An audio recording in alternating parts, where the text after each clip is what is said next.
Fue un 16 de abril. No, perdón, fue un 16 de abril del 2005. Sí, un 16 de abril del 2005. Tengo quizás, comparado con algunos aquí, más tiempo que usted, pero la verdad es que hubiera querido tener más tiempo, haber conocido a Dios desde hace mucho más tiempo y no haber pasado por tantas cosas sin Dios. Conocí a Dios y a los 3 meses, ya lo he contado, pero quiero repetirlo, a los 3 meses ya yo estaba echando demonios. A los 3 meses. No lo digo para jactarme, lo digo como testimonio. Porque yo empecé y los pastores me decían que yo tenía un ministerio, que yo era un pastor. Me decía, usted es un pastor. Otro me decía, tu llamado es ser apóstol. En fin, tantas cosas que me decían. Pero yo me la creí. A mí me dijeron que yo era un pastor y yo me la creí y no conocía de Biblia. Pero alguien lo dijo y yo sí, así soy pastor. Y yo empecé a caminar como un pastor, empecé a vestirme como un pastor, empecé a hablar como un pastor y todo era como un pastor. Cambié mi manera de hablar, ya dejé la grosería, aunque nunca fui tan grosero así, pero porque tuve un papá muy educado que no decía tanta grosería, así que yo aprendí de él. Pero bueno, no hacía lo que antes hacía porque lo creí. A los 3 meses ya ese es mi primer demonio sin saber, nada más porque veía a la gente y como lo veía, así lo hacía. ¿Cómo lo veía yo en aquella época? Bueno, se endemoniaba a alguien, entonces el que hacía la liberación le echaba aceite, le echaba sal, le pegaba gritos, lo conjuraba con la sangre de Cristo y así lo aprendí y así lo hice. A los 3 meses me llevaron para... El pastor Dodamir me dejó al frente de una casa donde había una endemoniada que la estaba agarrando 4 hombres. Y los 4 hombres no podían sostener a la mujer. Y yo me asusté. Yo entré como, tú sabes, yo entré como gran cosota, como un héroe. Y cuando fui acercándome a la candela, empecé a temblar del miedo. No sabía hacerlo. Y ver a esa mujer agarrada por 4 hombres, wow, eso me pareció increíble. Pero yo sabía que había que echar sal y echar aceite. Entonces, me trajeron aceite de batel, de sal para cocinar, y me trajeron sal. Y yo, mire, eche sal. Yo veía que yo echaba sal y la gente que estaba al lado no la endemoniaba así. Claro, yo no sé si le han tirado sal duro. Esa sal cuando le tira duro, yo no sabía, duele. Hasta que cuando a mí me tiraron sal, yo entendí que la gente que echaba para atrás no era por la unción que yo tenía, sino era por la sal que le caía. Pero la endemoniada no se movía. Le eché todo el litro de aceite. ¡Fuera! Y gritaba, fuera en el nombre de Jesús. Y la sangre de Cristo tiene poder. Repetía todo lo que aprendí. Pero cometí un error que echaba demonio con los ojos cerrados. Y después alguien me dijo, no, tú tienes que tener los ojos bien abiertos. No vaya a ser que el demonio se amotine y te caiga a palo. Aprendí eso, aprendí también que cuando tú estás con Dios, el demonio no te puede tocar. Por tantas experiencias que tuve. Tanta experiencia. El asunto fue que, bueno, llegué ahí y a los 3 meses también empezó mi ministerio haciéndole comida a los indigentes, todo a los 3 meses. Por eso a mí la gente, pero yo estoy nuevo, pero yo no sé. Cónchale, mire, ¿cuándo usted es pastor? ¿Cuándo usted es pastor? A ver, ¿desde cuándo? ¿Desde que se gradúa? Pregunto, ¿quién sabe? ¿Desde cuándo usted es pastor? ¿Desde cuándo usted es profeta? ¿Quién sabe? Alguien que diga algo. Alguien que se equivóquese pues. ¿Quién se atreve a equivocar? Nadie. ¿No? ¿Ah? No. desde antes de la fundación del mundo. Usted, el ministerio que usted tiene, Dios se lo entregó desde antes de la fundación del mundo. Ejemplo, Jeremías. Dios le dijo a Jeremías: desde antes de la fundación del mundo te conocí, desde antes de no sé cuántos años. Te consagré en el vientre de tu madre y te di como profeta a las naciones. Estaba recién nacido, estudió para ser profeta. No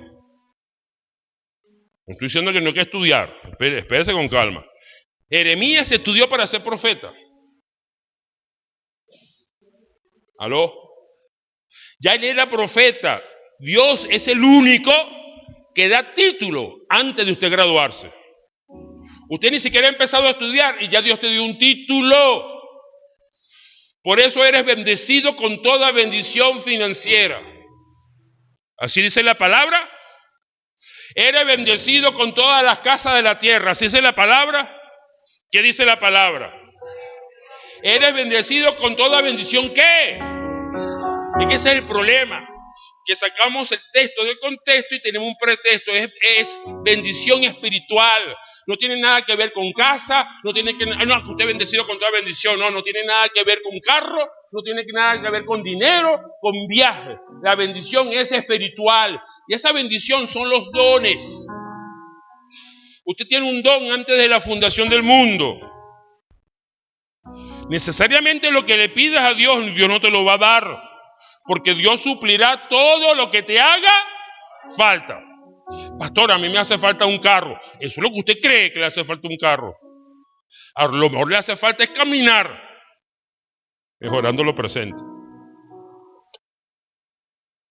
¿Por qué a mí Dios no me dio un carro? Cónchale, porque Dios quiere que tú camines.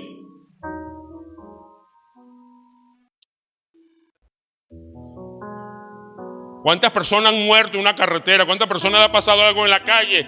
Porque Dios le impedía que se fuera y él luchaba por ir, luchaba, y resulta ser que arrancó y lo chocaron, lo atropellaron, lo mataron. Después dicen: ¿por qué no hice caso? ¿Por qué no me quedé? ¿Por qué salí? Porque a los hijos de Dios, a los que aman a Dios, todas las cosas que les suceden le ayuda para bien. Yo no estoy diciendo que no luchemos por nuestros sueños. Yo no estoy diciendo que no luchemos por nuestros deseos. Lo que estoy diciendo es que tenemos que saber qué es lo que Dios quiere. ¿Qué es lo que Dios necesita que tú tengas? Clama a mí y yo te responderé. Y yo escuché una vez un predicador que decía: necesariamente Dios no responde hablándote. A veces Dios no te responde diciéndote, a veces Dios responde con silencio. A veces Dios responde con silencio porque no es el tiempo de casarte, porque no es el tiempo del negocio, porque no es el tiempo del viaje, porque no es el tiempo y Dios calla. Tienes que interpretar, tienes que orar. Por eso Jesús oró: haz que se haga tu voluntad. Por eso esto de los decretos, yo habiendo decretado tanto, por cierto, que lo que he decretado, nada sucedió. No puede decretarse lo que Dios no quiere que suceda. Quedas mal. Si yo estuviera decretando y decreto y no sucede, ¿quién queda mal? Al menos que cada vez que usted decrete sucede algo. Bueno, así sí, decrete. Pero a mí, yo todos los 31 de diciembre, yo decreto que se van a acabar la prostituta, decreto que se va a acabar la droga, decreto que no sé qué más, y decreto. Y cuando pasaba el 1 de enero por el Samán, había más prostitutas, había más droga. Hasta que leí en Mateo 24 que viene guerras. Hasta que leí en el Mateo 24 que viene pestes. Que vamos a ayunar para que el COVID se vaya. Y dice Jesús en el mismo Mateo 24 que estas cosas son necesarias que acontezcan. Hay cosas que son necesarias que acontezcan. Tú estás viviendo cosas, quizás usted no lo quiere vivir, quizás usted no lo está deseando, quizás usted no lo tiene anhelando, pero hay cosas que tú tienes que vivir. para que cambies tu manera de pensar. Si yo no hubiera sufrido del azúcar, hubiera tomado Pepsi Cola. Yo me tomaba como 6 litros de Coca-Cola diaria. Y gracias a una subida de azúcar entendí que la Coca-Cola es dañina. De vez en cuando por ahí ¿cómo se llama? Me desordeno. Pero no. O sea, hay cosas. Pastor, que yo estoy perdiendo mi matrimonio. Usted está perdiendo su matrimonio porque usted necesita cambiar. No que mi esposo, no, es usted. No que mi esposa, no, es usted. Usted me está oyendo. No es la culpa de los demás, muchas veces es culpa de uno. Si usted anda en la vida repartiendo bofetadas, si usted anda en la vida gritando, ofendiendo a la gente, ¿quién te va a querer, vale? ¿Quién te va a querer? Pero si usted siembra sonrisas, a donde llegue,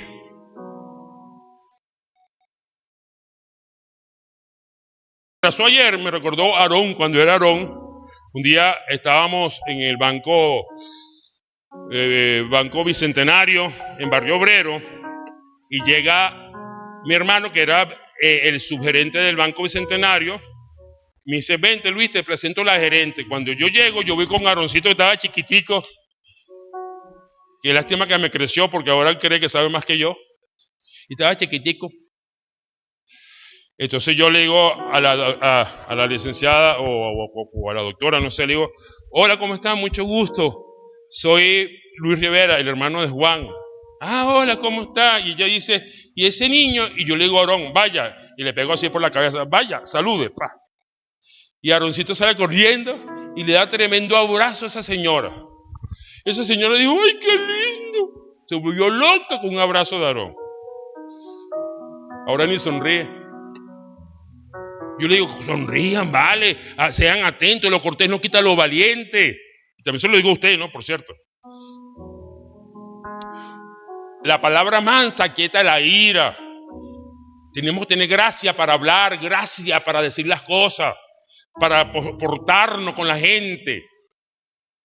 No, que yo soy bello. No, que yo soy apóstol. No. ¿Qué te pasa? Ayer lo dije, ¿usted sabe cuántos años yo me pasé metido en un gimnasio? Usted no se imagina los años que me pasé metido en un gimnasio. Nada más haciendo karate, duré 40 años haciendo karate. Y mire dónde están los 40 años. No le sigo enseñando porque... ¿ah? No siempre vas a ser joven, no siempre vas a ser como tú crees, como él el prototipo. Lo que dice la sociedad, como tú tienes, no, delgado, fino, no siempre vas a ser así. Si tú dependes de tu figura para sentirte importante, estás fregado. Si tú dependes de la ropa que usas para sentirte importante, estás fregado. Porque la gracia de Dios no se gana por la ropa que usa. La iglesia a veces me pone muy triste porque persiguen, corretean a los hombres de Dios o a lo que dicen ser de Dios con carros últimos modelos, con pinta, con guardaespaldas, con iglesia de lujo, que yo también quiero una iglesia de lujo, no estoy diciendo que es malo. Lo que estoy diciendo es que usted no puede estar aquí porque tenemos aire, porque tenemos videobeam. No, usted tiene que estar aquí porque aquí usted es bendecido, porque la palabra que se da aquí te ha transformado, te ha ayudado. Usted no tiene que buscar a Dios por las añadiduras. Tú tienes que amar a Dios primeramente en todas las cosas. Efesios 3:20. ¿Está viendo? Y aquel, diga conmigo aquel. Diga aquel es alguien que es, diga conmigo ser. To be o no to be, ser poderoso. O sea que aquel, ¿quién es aquel? Dios, Jesús. Y Él es poderoso para, diga conmigo, para algo. Diga conmigo, por algo. para hacer algunas cosas. ¿Aló? Para hacer pocas cosas. ¿Aló? Para hacer todas las cosas igual que lo que pides. ¿Aló? Igual de lo que pides. ¿Qué es lo que hace Él? Mucho. Diga conmigo, mucho. Mucho más abundantemente. Mire, estas 3 palabras me dejaron loco esta mañana.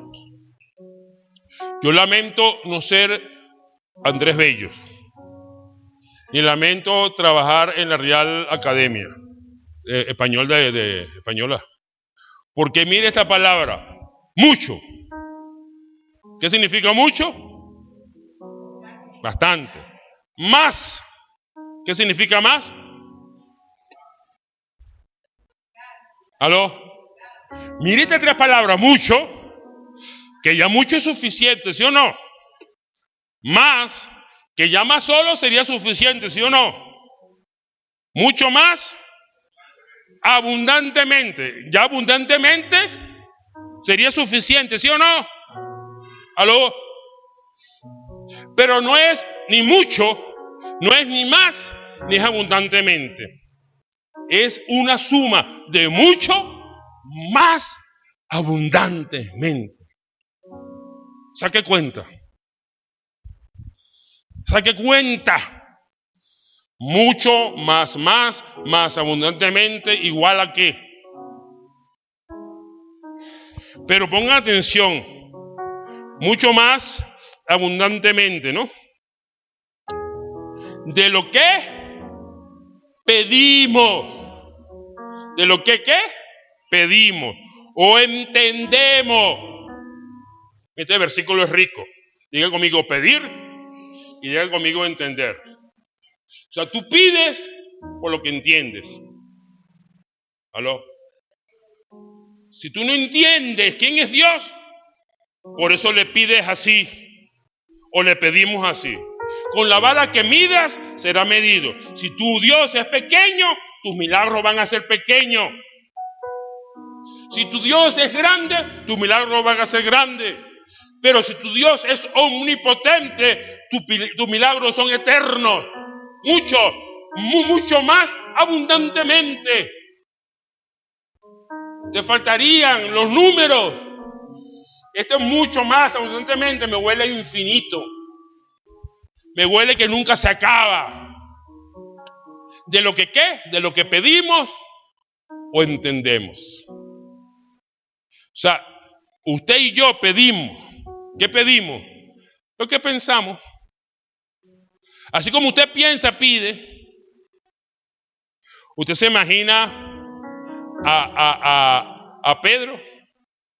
Lo que quería Pedro era un milagro, una gran pesca. ¿Qué es lo que quería Pedro? Diga conmigo, una gran pesca. Después, oído a esto, después que Dios le dio la gran pesca, ¿qué hizo Pedro? ¿Se recuerdan? Pedro dejó todo para seguir a Jesús.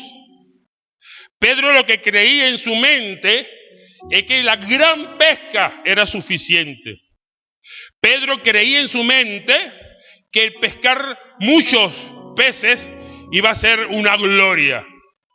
Y Dios le dio lo que él pedía de una manera milagrosa, porque no lo hizo en la hora, ni en el lugar, ni en el tiempo en que se pescaba, porque se pescaba de madrugada. Y él pasó toda la noche, que es el tiempo para la pesca, y nunca pescó nada. A veces Dios te da la cosa fuera del tiempo que tú crees. A veces dices, no, que es ya. No, de repente es mañana. No, que es para 15 días. No, de repente es hoy. Y cuando Pedro recibió el milagro y miró a Dios, dijo, wow, me voy tras el que hace el milagro, no me voy atrás del milagro. Hay hermanos que se van tras el milagro, pero no van por el que hace el milagro. ¿Usted me está oyendo? No es por el que hace el milagro. Usted tiene que perseguir el que hace el milagro. Otra. Marta y María pensaron que si Jesús hubiera estado ahí cuando iba a morir Lázaro, Lázaro no hubiera muerto. ¿Y Jesús fue? ¿Lázaro murió, sí o no? Lázaro murió. ¿Y por qué? Si aquí hubiera estado Jesús, si tú hubieras estado aquí, Dios mío, no hubiera muerto. Lo que no sabía Marta y María es que Jesús tenía algo más grande. Porque es más grande no morir o es más grande morir y después resucitar para que todo el mundo viera el poder de Dios, inclusive tú mismo. Para ti sería más asombroso que murieras y que Dios te resucitara. Porque es que nuestros pensamientos no son como los pensamientos de Dios. Otra historia es el paralítico de Betesda. ¿Qué cree usted que estaba pensando el paralítico de Betesda? Concha, ojalá viniera mi primo y me ayudara a meter al agua, me alzara corriendo y me echara. Ojalá llegara mi vecino, ojalá llegara mi compadre, ojalá llegara fulanito y menganito y me levantaran y para yo ser sano. Duró 48 años, ¿fue 48? ¿O 38? Duró 38 años paralítico. ¿Cuántos años? No es que el hombre no tenía fe, porque estar 38 años esperando el milagro, tiene que tener mucha fe, sino que el milagro no se hizo como él pensaba. De repente se apareció Jesús de último, cuando no tenía que suceder, en donde no tenía que suceder, y ahí Jesús lo levantó. Ahí Jesús hizo el milagro. Yo lo que te estoy diciendo es que Dios va a hacer un milagro cuando tú menos lo esperes. Dios va a hacer tu milagro cuando tú menos lo esperas. En el lugar, de repente tú crees que es aquí, de repente tú crees que es allá, de repente tienes que irte de viaje porque tú crees que es en Estados Unidos, otros creen que es no sé en dónde, pero Dios va a hacer el milagro donde tú no lo estás esperando, porque la gloria de Dios se quiere manifestar en tu vida para asombrarte, para que la gente cuando vea lo que Dios ha hecho contigo se asombre. Otra de las cosas que recordando esta mañana era cuando Jesús se mete con sus discípulos a una barca. Se mete en una barca. ¿Qué hizo Jesús? ¿Qué hizo Jesús? Ay, como que no saben Biblia. En la popa se quedó dormido. ¿Y qué decían los discípulos? No ve que nos estamos ahogando y está durmiendo. No, asustado. Y se levanta Jesús y dice, ¿por qué están asustados? ¿Por qué están asustados? Ahora ya te digo a ti, ¿por qué estás asustado? ¿Por qué estás asustada? ¿Por qué estamos asustados? ¿Acaso que el Dios poderoso, el Dios que te va a dar mucho más abundantemente de lo que pide, no está contigo? Si Dios está contigo, ¿quién contra ti? Dios te va a suplir, Dios te va a dar, Dios te va a sanar, Dios va a hacer el milagro en tu vida, pero tienes que creerlo y dejar que Él haga lo que Él cree que hay que hacer. No le impongas a Dios tus pensamientos, no le imponga a Dios tu manera, porque Dios tiene su manera de hacer las cosas. Una cosa pensaban los apóstoles, sus discípulos, y otra cosa pensaba Jesús. Otra historia que recordaba esta mañana era en el libro de Hechos 28. Leo, vamos a leer la historia. Entonces, habiendo recogido Pablo algunas ramas secas, le echó al fuego. ¿Le echó qué? Y una víbora, huyendo del calor, ¿qué hizo la víbora? Diga conmigo, huyó. Aquel huyó al calor. Se le prendió en la mano. ¿Qué representa la víbora? el pecado. ¿Qué representa el calor? El fuego del Espíritu Santo. Cuando el Espíritu Santo sale de usted, cuando el fuego del Espíritu Santo se enciende en usted, el pecado que habita en usted o habitaba en usted se tiene que ir. Pero no se va a ir de fácil.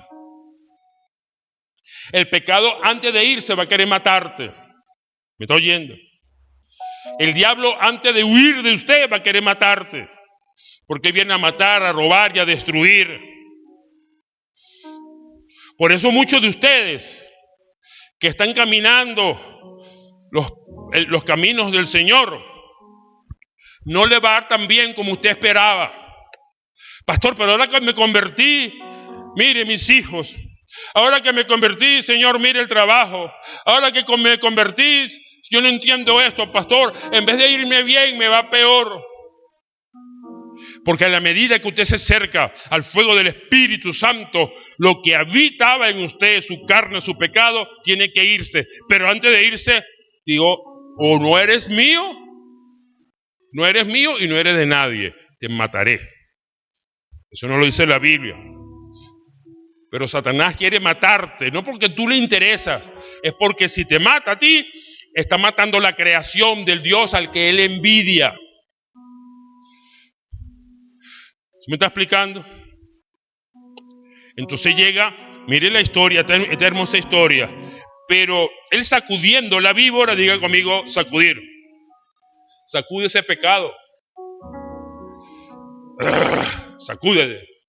Sacude ese pecado. Sacude la pornografía. Sacude el adulterio. Sacude la mentira. Sacúdete. Porque te quiere matar. Entonces, mire lo que pasó. Pues sacudiéndose la víbora en el fuego, ningún daño padeció. ¿A dónde sacudió la víbora? En el fuego. Cuando usted echa el pecado que está en usted por el fuego del Espíritu Santo, ese pecado no te puede dañar. Vamos a seguir. El 6. Ellos estaban esperando. ¿Quiénes son ellos? Los que estaban ahí, que estaban esperando que Pablo se hinchase o cayese muerto de repente. Mas habiendo esperado mucho y viendo que ningún mal le venía, cambiaron de parecer y dijeron que era un Dios. ¿Está bien?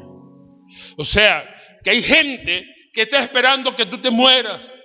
Hay gente que está esperando que tu matrimonio se destruya. Hay gente que está esperando que tus hijos terminen muertos. ¿Usted me está oyendo? Pero se van a quedar esperando. Se van a quedar con la boca abierta. Van a tener que cambiar de parecer. Porque van a ver lo que Dios va a hacer contigo. Va a ver el milagro que Dios va a hacer en ti. Y van a cambiar su manera de pensar. Tus pensamientos no son los pensamientos de Dios. Todo el mundo esperaba que Pablo muriera, pero no murió. Dios lo sanó. Y gracias a eso, todo el mundo se asombró y pensó que Pablo era un Dios. Usted me está oyendo. Lo que Dios va a hacer contigo va a hacerle creer a la gente que tú eres algo extraordinario. Pero no eres extraordinario porque tú quieres. Tú eres extraordinario por lo que hay dentro de ti. Por lo que hay en ti. Lo que hay en ti es el Espíritu Santo. Y eso te hace extraordinario. Porque el Dios de los milagros extraordinarios está contigo. Está en ti. Así que tu vida, lo que tú esperas. Quizá la gente está pensando que vas a morir. Pero no vas a morir, vas a vivir. ¿Y para qué vas a vivir? ¿Para que cumpla más años? ¿Para qué vas a vivir? ¿Para que sigas comiendo? ¿Sabe por qué no hemos muerto? Porque Dios quiere que tú veas su gloria. El día que veamos la gloria de Dios, vamos a decir como Pablo: he peleado la buena batalla, he terminado la carrera. Ay, sí, Señor, aquí estoy, llévame. Yo pienso que algún momento voy a querer morir. Pastor, no diga eso, es pecado. Pablo decía, para mí el morir es ganancia. Y Pablo dijo, no me muero por la gente. Yo a veces pienso que no tengo que morirme por mi esposa, por mis hijos, hasta que no se logre el objetivo para lo que estoy aquí, por usted, por la iglesia, pueda seguir vivo. Porque tengo que vivir, porque hay algo que Dios va a hacer conmigo. Lo que me da, aquí dice, mire, aquellos lugares habían, bueno, no vamos a seguir leyendo esto. El asunto es que desde que Pablo fue mordido por la víbora y no fue muerto, la gente empezó a honrarlo, a respetarlo, a invitarlo. La gente que te dio la espalda algún día te va a llamar. La gente que se rió de ti algún día te va a llamar. La gente que se burló de ti algún día te va a llamar y te va a invitar y te va a decir como sé, ¿qué pasó? Tú me caías mal, yo no te quería, pero ahora algo sucedió, ahora me caes muy bien, ahora quiero tenerte conmigo todo el tiempo. Has cambiado mucho, eres diferente. Y usted va a decir, gloria a Dios. La gloria es para Dios, la gloria es para el Señor, la gloria es para aquel que te consiguió, pues la gloria es para aquel que te transformó. Él merece toda la gloria, toda la honra y todo el honor. Así, de esta manera, vemos que Dios hace la cosa como tú no imaginas. Y vamos a volver otra vez a Efesios 3. Volvamos a Efesios 3, por favor. Efesios 3:20. Y aquel, ¿quién es aquel? Dios. ¿Qué es poderoso? ¿Quién es poderoso? Dios. Para hacer todas las cosas. ¿Quién puede hacer todas las cosas? Dios. Mucho más abundante. ¿Quién lo puede hacer así? Dios. De lo que pedimos o entendemos, según el poder. ¿Según el qué? ¿El poder que qué? El poder que actúa. Diga conmigo, este poder no es paralítico. Diga conmigo, este poder actúa. El poder de Dios siempre está actuando en ti. El poder de Dios siempre está en ti. Ese poder que está en ti, por el poder que está en ti, que actúa, que no se queda dormido, que no duerme, va a ser algo grande en tu vida. No vamos a morirnos sin ver la gloria de Dios. Estás pasando por un momento duro, yo lo sé. Yo conozco a cada uno de ustedes y yo sé lo que muchos de ustedes están viviendo. Pero Dios también lo sabe. Y Dios sabe lo que va a hacer contigo. Lo que yo sí sé, que el final de tu película va a ser, y todos fueron felices. Así va a terminar tu película. Tu película no va a terminar, continuará, no. Tu película va a tener un fin y un fin de gloria, un fin de poder. Y ese fin va a ser eterno en la presencia de Dios.